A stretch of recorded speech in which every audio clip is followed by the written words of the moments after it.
Unfortunately, they don't allow us to fly these in Lutyens, Delhi. This is a DJI drone made in China. This has come from the toy industry, and that's really the powerful thing. This is actually where we should be playing. And the network that produces this is where the real value is. And all AI is actually going to be operating on this network. And the sad fact, we don't make any of the components inside this. We don't understand how it's made. We certainly don't make any of the optics. We don't understand how it's made. As I said in my speech, I'm speaking directly to the young people of this country. And in my speech, I had mentioned about how drones are changing warfare. So I wanted to go a little bit deeper into that idea. So here is a drone. This is a DJI drone made in China. And that's a battery, lithium polymer battery. These are 4 brushless DC motors, and that's the camera. So what I was saying was that when you connect these brushless motors to this battery, give it a camera, and allow people to communicate directly with this through FPV unit, you change warfare. This little thing is now making tanks, artillery pieces, large weapons in the Ukraine battlefield pretty much obsolete. I said that industrial systems fight wars. This is actually a commercial product. This is made by a Chinese factory called DJI, and this is actually a toy, right? What we are seeing here is innovative technology of the motor, high quality optics, telecommunication equipment, and essentially a bunch of cell phone batteries set together are allowing this thing to transform the battlefield. Earlier, the Air Force used to operate, let's say, for the most part, above 10,000 feet. And if you wanted, if a local unit, fighting unit wanted air support, they had to call the Air Force, and then the Air Force had to send the plane. And the plane was big, very expensive, etc. So now what has happened is the Air Force has merged with the platoon, right? So now the platoon itself has its own Air Force, can use that Air Force to strike opponents, and can observe the battlefield. So what has happened is the Air Force has suddenly come all the way to the ground level, and it's built a completely different reconnaissance concept at a much lower level, which means that the battlefield has become much more transparent. You just put a drone up there and then you can see everything that's going on, and then individual units can send their drones to attack. So it's almost illuminated the battlefield in a way that has never been done before. And it's also allowed kinetic energy to be moved around very effectively and targeted very accurately. And the reason it's happened is because of the electric motor and the battery and optics combination. Underwater warfare has also been changed by this thing, because this thing now you can put it into a little ship or into a little submarine and you can sink huge destroyers, things like, I mean, for example, an aircraft carrier, they're going to be sitting ducks. And yes, American carrier groups would probably be able to defend themselves, but your regular aircraft carrier will simply not be able to survive an environment where these drones are roaming around undersea. So it is, the optics and communication system are allowing you to see the battlefield, see the sea in a completely different way. And then the electric motor is allowing you to target very, very accurately, put explosive power very accurately where you want. And this has revolutionized how accurately you can target kinetic energy. We have to build such a system. And we have to have competence in electric motors. We have to develop competence in optics. We have to develop competence in batteries. This is what is going to be at the heart of the electric vehicle. This is what's going to be at the heart of all robotics. This is what's going to be at the heart of drones. This is what's going to be at the heart of submarines. This is going to be at the heart of toys, warfare, everything.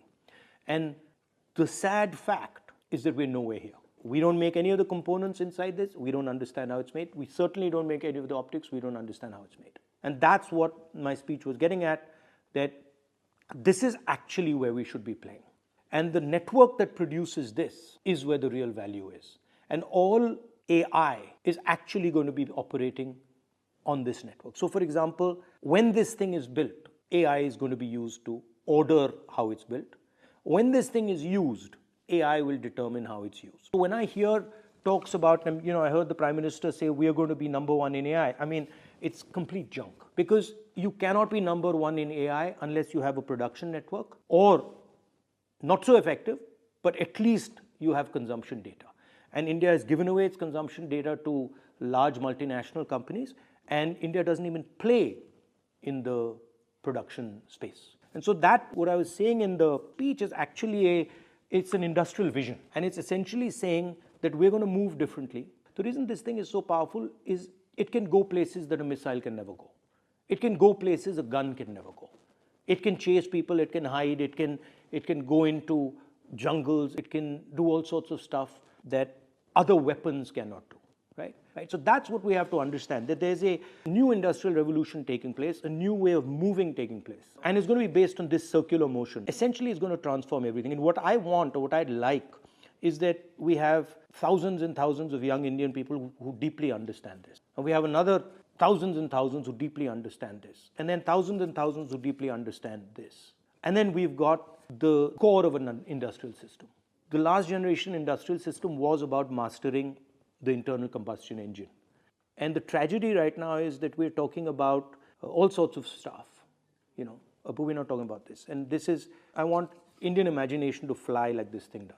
War is always about distribution of kinetic force. Kinetic force kills people. How you get kinetic force to kill people is really what war is. This thing completely revolutionizes how kinetic energy moves on the battlefield. So for example, if you compare this to a bullet can only move in a straight line, right? This can move up, down, left, right, backwards, it can stop in space. If you're comparing this to a tank shell can only move in a straight line. If you're comparing it to a missile can maneuver, but then a missile can't suddenly stop in the middle of the sky. A missile can't maneuver in such a sophisticated, complicated manner, right? So this is literally a revolution. And the interesting thing about this, and this is what I keep telling my American friends, is that this doesn't come from the military system. American drones all come from the military system, meaning they trickle down. This has come from the toy industry, right? This has emerged from the commercial system. And that's really the powerful thing. Because if things are emerging bottom up, then the amount of innovation that will emerge from that is significantly more than if they're going top down, right? So this motor, brushless motor, actually, I first saw it, 15, 20 years ago in a remote control plane. This used to be a hobby. This is a hobby I've had for 30, 40 years. And earlier there used to be small engines, very complicated to build, very complicated to fly. And the real innovation was the brushless motor. And then the batteries. Because earlier the batteries were just way too big and the brushless motors were inefficient. The motors were inefficient. And now they're very powerful. They all coordinate. So this is actually a revolution. This is where the technological wave is. Now people think that you can make in India. You can have an Adani Defense or somebody else make in India and you'll get this. You won't. All Adani Defense does, or all our defense guys do, is actually assemble.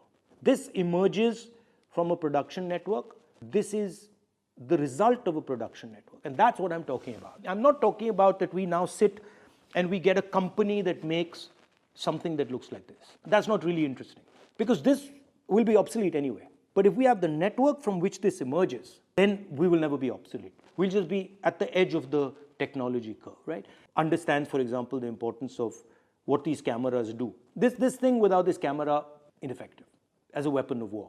So the camera has to come together with the motor, has to come together with the battery, has to come together with all the components. And now what's very interesting is the Americans and the Europeans have understood this. They've understood that actually they don't have the production system that can create this, and they can never have it, because they're at a stage in their development where for them building this is almost impossible.